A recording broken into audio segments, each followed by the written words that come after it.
Hi, my name is Ryan, and welcome back to another exciting video here. I just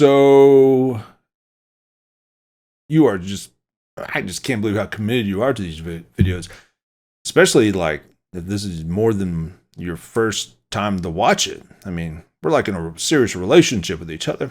It's getting serious, y'all. Okay, we need to start, maybe have to think about how we're going to address one another, as vlogger and Vloggy, or Mr. Vlogger and Mrs. Vloggy, or Mr. Vlogger and Mr. Vlogger. I don't know.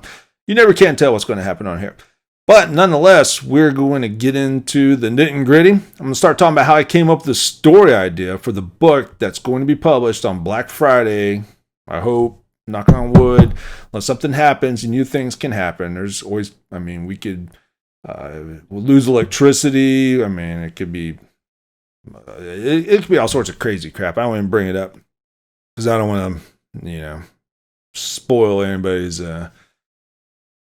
morning or afternoon or evening with some negative stuff. So instead, we're going to talk about the book, how I got the book idea. Okay, the book idea. That's what we're talking about, the book. Stay focused.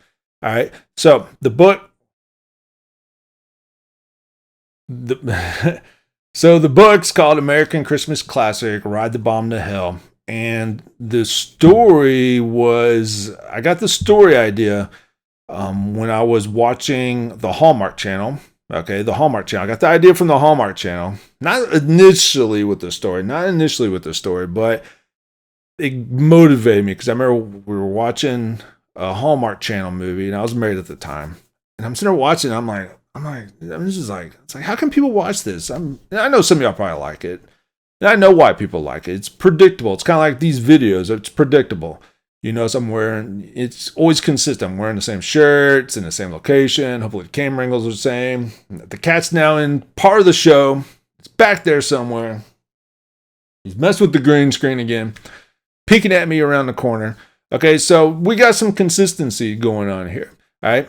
And the Hallmark Channel shows are consistent. They're genius, actually. They're very, very, very intelligent. They're thought out. They've got a process. It's just boom, boom, boom, boom, boom. It's consistent. Okay, you got to really admire that type of process and marketing and everything else.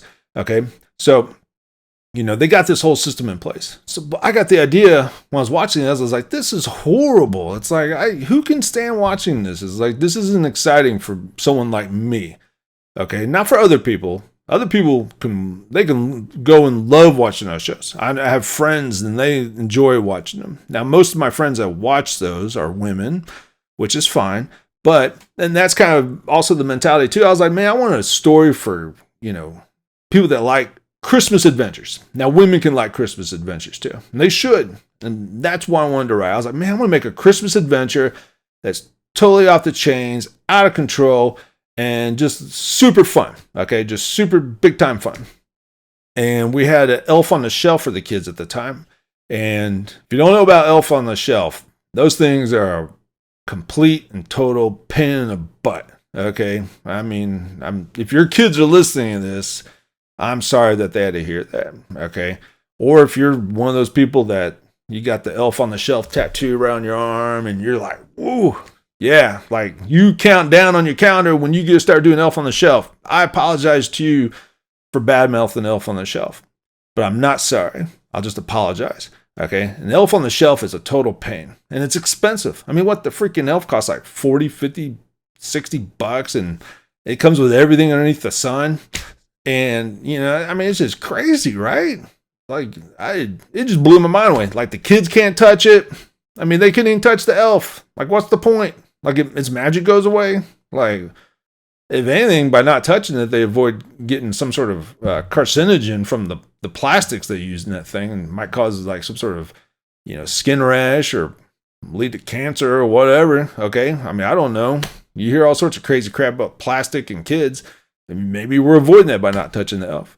But anyhow, my kids were ruthless with the elf. They found that thing and they're climbing up there and yanking him down and pulling his hat and roughing him up. And he's getting rides all around town and ended up in the dog food bowl once.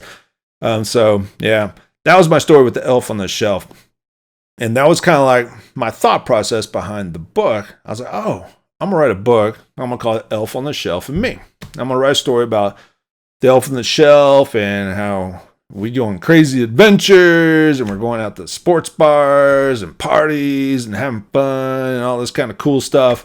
And that was the original idea behind the book on where I wanted it to go. I was like, I'm gonna make myself a crazy like knockoff of a Hallmark movie, except it's gonna be about me and the elf on the shelf and how we hang out, we're having good times, and we're just gonna be out, gallivanting around the Christmas season, just going on all sorts of wacky adult-based type adventures.